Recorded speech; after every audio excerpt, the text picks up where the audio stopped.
When designing your circuit, the first thing you want to think about is how you want your paper laid out. So there's lots of different options. If your plan is to have your circuitry fully visible and available for everyone to see, you might just put it on the front of a piece of paper. So you could have a circuit in place. Think about the fact that your battery is probably going to need to go in a corner. And you could set it up so that your circuit is visible on the very front of a piece of paper. However, maybe you want to keep your circuit hidden. So if you want to keep your circuit hidden, what I might recommend is taking a piece of paper and folding it in half. With it folded in half, you could either have it sort of hot dog style or hamburger style.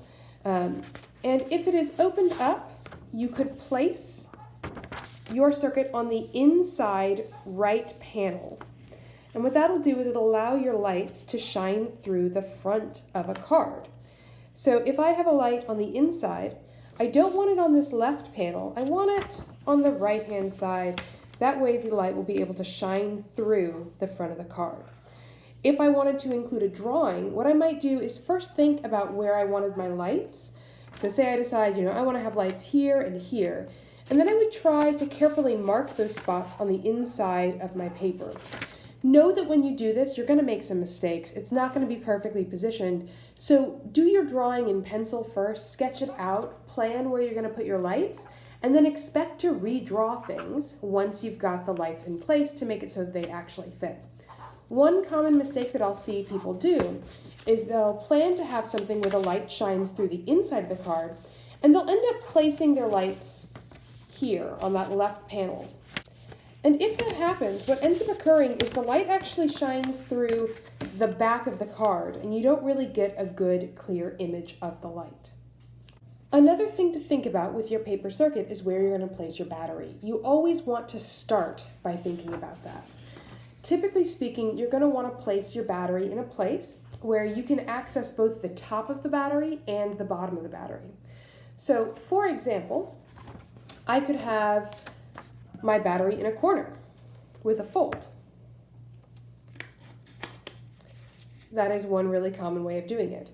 I could use a card that closes, and I could place, one side of the battery at the bottom, and the other side of the battery could basically be here. So I could have my negative and positive lines coming from those directions.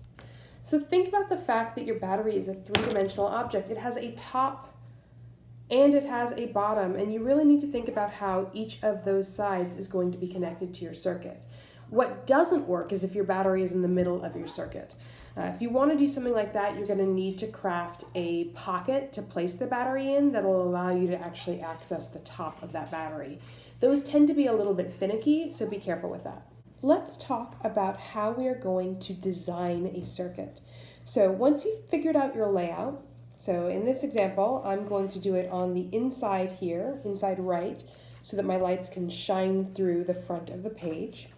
The first thing to think about is where you're going to put your battery. So I'm going to put my battery into the corner. And what I like to do is I will actually go ahead and fold over, and then I will trace the battery with my pen. So I'm going to use red for positive and black for negative. So for the positive side of the battery, I'm going to mark where it's going to end up with my red pen by drawing a circle around it. And then I'm going to flip that over so that I'll know exactly where it'll be for the negative side, and I will trace that with my black.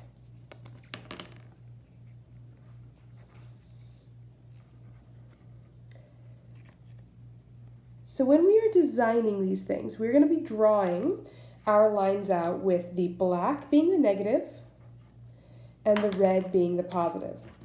You always need to draw these two lines. These lines are going to be going away from their side of the battery. They should be running parallel to each other, but ideally in opposite directions. And they must never ever touch. So if they touch, you will create what's called a short circuit, which is terrible. A short circuit will prevent you from lighting up. I recommend using a straight edge when you're drawing your lines, just to keep them nice and straight. Remember that curved lines are pretty difficult, while straight lines are fairly easy to make. So I'm going to have my positive line coming from one side of my battery. And let's say I want to make, I don't know, a triangle. So I decide I'm going to have my positive line going in a nice triangular shape.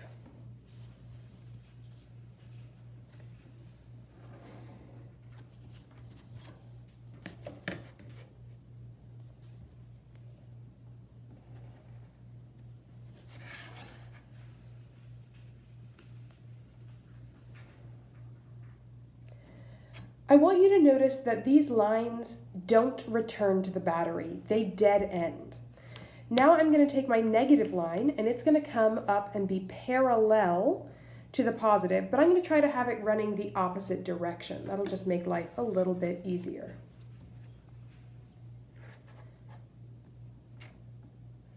So make sure that it's in contact with the battery the whole way.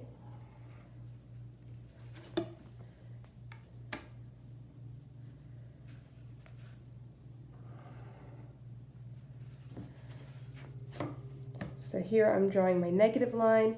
You want to make sure that these lines are pretty close together. They should never touch because touching would cause a short circuit. But remember that the LEDs are itty bitty. If you make these lines too far apart, then the LED won't be able to bridge that gap between them and you won't actually be able to create a circuit that goes through your LEDs. So here you can see I have my positive line, I have my negative line. They run parallel to each other but in opposite directions, and they never touch. Your lights are permitted to go anywhere where they bridge the gap between those two LEDs. So I could place, I'm going to just draw my lights in blue here. I could place lights anywhere along these spots.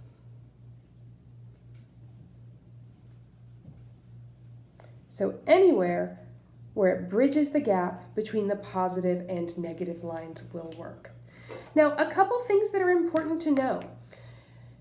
You only have one battery and you should only have one line coming from your battery, but it is possible to branch your lines. So let's say I wanted even more lights on this. Maybe I want 2 lines of lights. I could create a branch in my positive line to go around the other side of this. So I could branch my positive line. Again, make sure that your positive and your negative never touch. And I could have another line that goes off here. And maybe I decide I want to have a branch in my negative line.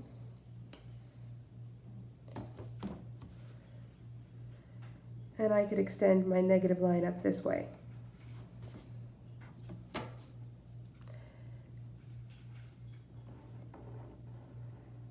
And that would allow me to put even more lights on. Again, lights can go anywhere where they bridge the gap between the positive and negative lines. So I could put lights along this section if I wanted to.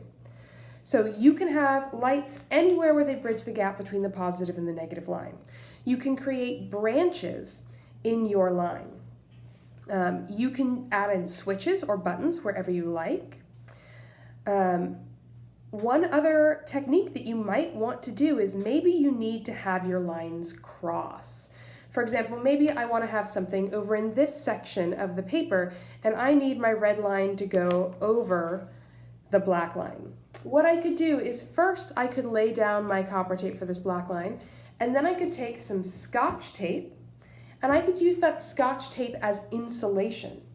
So because the Scotch tape doesn't conduct electricity, you can use it to prevent there being a short circuit. So if I were to take a bit of Scotch tape and cover my negative line, then I'd be able to extend my positive line over it without creating a short circuit. So it is possible to have your lines cross, but only ever if you use that insulation. So on my drawings, I like to mark the fact that I'm planning on using insulation with just like a little curved bit to show that I'm going to have to go over that line carefully. And again, you could have branches in your line, so I could have this negative line, maybe I want it to branch down here and then come back this way so that I can put more lights over here. So again, lights can go absolutely anywhere on your circuit where they bridge the gap between the negative and the positive line. In terms of numbers of lights, you can use, I would recommend using around 20 for this project. You can use up to 30 without having to ask for permission. If you want to use more than 30 lights, you need to let me know that you're planning on doing so. So let me know if you're planning on using more than 30 lights, as I might need to think about, am I actually going to have enough of them?